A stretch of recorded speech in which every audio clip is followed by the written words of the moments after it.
என்னன்னு ஒரு சோறுன்னு இருந்தா உப்பு சப்பு இருக்கணும். அதாவது கொஞ்சம் ரிவைண்ட் பண்ணி பாத்தீங்கன்னா இந்த ஜோக்க அவன் போட்டான். ஆனா கொஞ்சம் கவரிங் சேர்த்து கொடுக்கலாம். எப்பவுமே உப்பு சப்பு இல்லாம சாப்பிடணும். ஆனா அத வந்து ஃபுல்லா டெலிவரி பண்ணுன்றதுக்காக இவர் ஓடி போய் வா வா வா வா வா. அதாவது உப்ப நீ காமிச்சுட்ட சப்ப அவங்க எல்லாம் பாக்கணும்ல. வந்துருவியா சார்? சுண்டல் சுண்டல் சுண்டல் சுண்டல் சுண்டல் சார், சுண்டல் சார். 50 ரூபா புள்ள திண்டானே. 50 ரூபா உள்ள தின்னானா? வேணா என் புள்ளைய கூட்டு போங்க.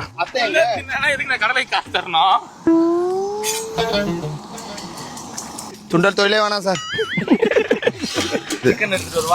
ஆமா சிக்கன் சிக்கன் சம்சே சம்சே சம்சே 4 பத்து சம்சே சார். மிளகா போட்டு போட சம்சே சம்சே சம்சே.